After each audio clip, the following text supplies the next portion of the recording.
مولوی صاحب کے پاس ایک آدمی آیا، اس نے کہا مولوی صاحب میری بیوی نے یہ کہا ہے کہ ساس سسر کی خدمت کرنا یہ قرآن اور حدیث میں کہاں لکھا ہے؟ اگر لکھا ہے تب میں ساس اور سسر کی خدمت کروں گی، اگر نہیں لکھا ہے تو میں نہیں کروں گی۔ تو مفتی صاحب نے بڑا اچھا جواب دیا کہ جاؤ اپنی بیوی سے کہو کہ قرآن اور حدیث میں کہاں لکھا ہے کہ بیوی کو 5,000 روپے والا، بیوی کو ہر مہینے 2500 روپے کے میک اپ کا سامان دلایا جائے، بیوی کو سونے کی ایئر رنگ دلائی جائے، بیوی کو مہنگے مہنگے کپڑے خرید کے دیے جائیں۔ کہا کہ جب قرآن حدیث میں یہ بھی نہیں لکھا ہے تو آج کے بعد بیوی کو بس جو معمولی کھانا کھا رہی ہے وہ کھائے گی، جو معمولی کپڑا پہن رہی ہے وہ پہنے گی، آج کے بعد اس کو کوئی شاپنگ نہیں کرانا ہے۔ کہا مولوی صاحب میری بیوی کہہ رہی ہے پھر میرا گزارا کیسے ہوگا؟ تو کہا کہ ہر چیز کے بارے میں آپ یہ سوال مت کیجئے کہ قرآن و حدیث میں کہاں لکھا ہے۔ قرآن و حدیث میں یہ لکھا ہے کہ آپ کو اپنے شوہر کو خوش رکھنا ہے، اور شوہر کو خوش رکھنے کے لیے یہ ضروری ہے کہ آپ شوہر کے ماں باپ کو خوش رکھیے، اس لیے جہاں تک ہو سکے اپنے ساس اور سسر کی بھی خدمت کیجئے تاکہ آپ کا شوہر آپ سے خوش رہے۔ اس کے لیے الگ سے قرآن و حدیث کی دلیل کا ہونا ضروری نہیں ہے۔ تو میرے پیارے ساتھیوں، یہ جو رشتہ ہے میاں بیوی کا، یہ محبت کا رشتہ ہے، اور اسی لیے اللہ تعالیٰ نے قرآن میں اس رشتے کو اپنی نشانی قرار دیا ہے۔ آج کے دور میں بغیر نکاح کے بھی محبت ہو رہی ہے، آج کے دور میں پہلے محبت ہوتی ہے پھر شادی ہوتی ہے، اس طریقے کے واقعات بھی ہو رہے ہیں، مگر یاد رکھو ایسی شادیاں عام طور سے فیل ہوتی ہیں اور ناکام ہوتی ہیں، جس کو ہمارے یہاں لو میرج کہا جاتا ہے۔ یہ لو میرج ناکام ہوتی ہے، کیوں؟ کیونکہ یہ حرام ہوتی ہے۔ محبت کرو اور پھر شادی کرو، یہ اسلام کا کانسیپٹ نہیں ہے۔ اسلام کا کانسیپٹ ہے شادی کرو پھر محبت کرو، اور جب شادی کرنے کے بعد ایک انسان ایک عورت کو اپنے گھر میں لاتا ہے تو اللہ تعالیٰ نے فرمایا وَمِنْ آيَاتِهِ أَنْ خَلَقَ لَكُم مِّنْ أَنفُسِكُمْ أَزْوَاجًا لِتَسْكُنُوا إِلَيْهَا وَجَعَلَ بَيْنَكُم مَّوَدَّةً وَرَحْمَةً۔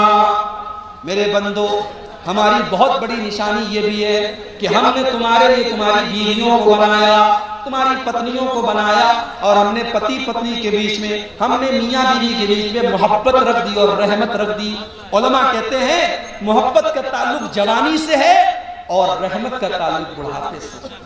ایک عمر ایسی آتی ہے کہ مرد بھی بوڑھا ہو گیا، عورت بھی بوڑھی ہو گئی، اب نہ مرد کے اندر کوئی طاقت بچی ہے، نہ عورت کے اندر کوئی اٹریکشن بچا ہے۔ اب محبت تو نہیں ہے لیکن رحمت ہے۔ بوڑھے کو بڑھیا کے ذریعے اور بڑھیا کو بوڑھے کے ذریعے بڑی طاقت ملتی ہے، وہ دونوں ایک دوسرے کے لیے رحمت ہوتے ہیں۔ اسی لیے بڑھاپے میں اگر کوئی کسی کا جوڑا ختم ہو جائے، کسی کی بیوی کا انتقال ہو جائے تو اس کو بڑی تکلیف ہوتی ہے۔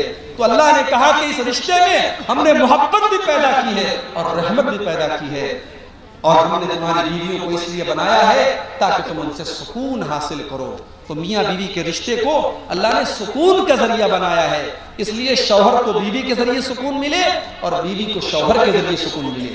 اسی لیے اللہ نے قرآن میں فرمایا ہن لباس لکم وانتم لباس لہن، شوہر اپنی بیوی کے لیے لباس ہے اور بیوی اپنے شوہر کے لیے لباس ہے۔ یہ شیروانی میں نے پہنی ہے، دسمبر کا مہینہ ہے اس لیے شیروانی پہنی ہے، اگر یہ جلسہ مارچ اور اپریل میں ہوتا تو شاید میں شیروانی نہ پہنتا۔ آدمی موسم کے حساب سے کپڑے پہنتا ہے۔ مرد عورت کے لیے لباس ہے، عورت مرد کے لیے لباس ہے۔ کیا مطلب؟ مطلب یہ ہے کہ بیوی شوہر کو زمانے کی مصیبتوں سے بچاتی ہے، زمانے کے فتنوں سے بچاتی ہے۔ جس کی شادی ہو جاتی ہے اس کی نظریں محفوظ ہو جاتی ہیں، اس کی شرمگاہ محفوظ ہو جاتی ہے، اور شوہر اپنی بیوی کو زمانے کی نظروں سے بچاتا ہے۔ دونوں ایک دوسرے کے لیے لباس ہیں۔ تو میرے بھائیوں، اس رشتے کو محبت سے حل کیجئے، ایک اچھے شوہر بنیے، اور اپنی ماں اور بہنوں سے کہوں گا اگر آپ کی شادی ہوئی ہے تو ایک اچھی بیوی بنیے، اگر آپ کے بچے ہیں تو ایک اچھی ماں بنیے۔ اور پھر سے میں ریپیٹ کرتا ہوں اسی آیت کو جو میں نے خطبے کے شروع میں پڑھی تھی، یا ایھا الذین آمنوا ادخلوا فی السلم کافہ، اے ایمان والو اسلام کے اندر پورے کے پورے داخل ہو جاؤ۔ اب ایک آخری بات بیان کر کے بات ختم کروں گا۔ ہمارے اس دور میں ایک بہت بڑی مصیبت یہ بھی آئی ہے کہ آج کل انٹرنیٹ پر بہت سارے ایسے ایپ آ رہے ہیں جس میں ہمارا نوجوان انٹرنیٹ پر آن لائن جوا کھیل رہا ہے، کوئی لوڈو کے ذریعے جوا کھیل رہا ہے، کوئی کسی ایپ کے ذریعے جوا کھیل رہا ہے، کوئی سٹا لگا رہا ہے۔ یہ تمام کے تمام طریقے جو آن لائن طریقے ہیں پیسہ کمانے کے، یہ حرام ہے، اور یہ جوا اور سٹے کی یہ ماڈرن شکلیں ہیں۔ میں اپنے نوجوان ساتھیوں سے کہوں گا، حلال کے ذریعے پیسہ کماؤ، اللہ بہت برکت دے گا۔ حلال روزی کمانے کے بہت سارے راستے ہیں، آپ کو حرام راستہ اپنانے کی ضرورت نہیں ہے میرے بھائی۔ اللہ کے نبی نے فرمایا، یاتی علی الناس زمان لا یبالی المرء من این اخذ المال، ایک زمانہ ایسا آنے والا ہے جب انسان پرواہ نہیں کرے گا کہ مال حلال طریقے سے کما رہا ہے یا حرام طریقے سے کما رہا ہے۔ 4 دن کی زندگی ہے میرے بھائی، حرام کمائی کھا کر کے اور اپنے بچوں کو کھلا کر کے اپنی آخرت کو تباہ مت کیجئے۔ کم کھائیے لیکن حلال کھائیے۔ حلال کی سوکھی روٹی حرام کے مرغ سے اور حرام کی مرغن غذاؤں سے بہتر ہے۔ میرے پیارے ساتھیوں، صحابہ کرام کو آپ دیکھیے، اللہ کے نبی کو دیکھیے، کتنی احتیاط کرتے تھے۔ اللہ کے نبی مسجد میں بیٹھے ہوئے ہیں، آپ کے نواسے حضرت حسن رضی اللہ تعالیٰ عنہ 4 سال کے بچے ہیں، مسجد میں کھیل رہے ہیں اور صدقہ کی کھجوریں آئی ہوئی ہیں، اور ایک کھجور اٹھا کر کے حضرت حسن نے منہ میں ڈال دی۔ 4 سال کا بچہ کتنا بڑا ہوتا ہے، لیکن اللہ کے نبی نے یہ پسند نہیں کیا کہ میرے 4 سال کے نواسے کے پیٹ میں حرام کی کمائی جائے۔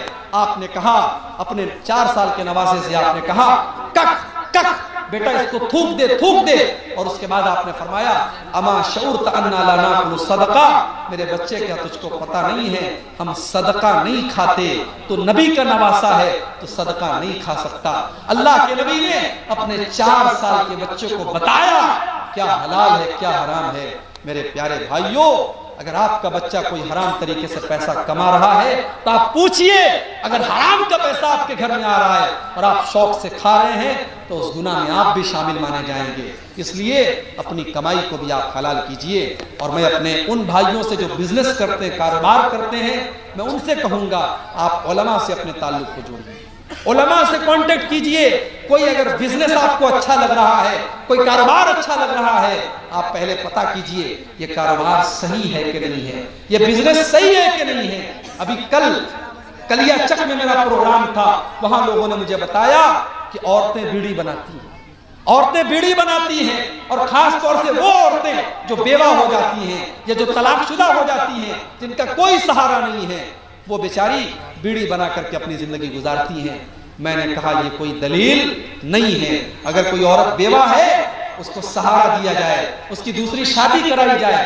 ہاں اگر بہت عمر دراز ہو گئی ہے، شادی کے لائق نہیں ہے، تو اس کا کوئی اور انتظام کیا جائے، لوگ اس کی مدد کریں، یا کوئی حلال کام اس کو دیا جائے۔ میں نے کہا بیڑی جب حرام ہے تو بیڑی کا کاروبار بھی حرام ہے، بیڑی بنانا بھی حرام ہے۔ اللہ نے قرآن میں فرمایا وَلَا تَعَاوَنُوا عَلَى الْإِثْمِ وَالْعُدْوَانِ، گناہ کے کام میں تم ایک دوسرے کی مدد مت کرو۔ میرے پیارے ساتھیوں، آپ کوئی بھی کام دھندہ کریں، کوشش کریں کہ حلال کاروبار کریں۔ اگر کسی بزنس کے بارے میں شک ہے، پہلے آپ عالم دین سے پوچھیے۔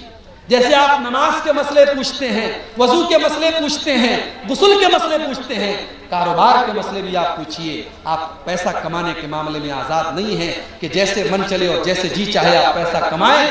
کل قیامت کے دن آپ کو حساب دینا ہوگا، من این اکتسبا، تم نے مال کہاں سے کمایا تھا اور کہاں پر تم نے خرچ کیا تھا، ان دونوں کا حساب ہمیں اللہ کو دینا پڑے گا۔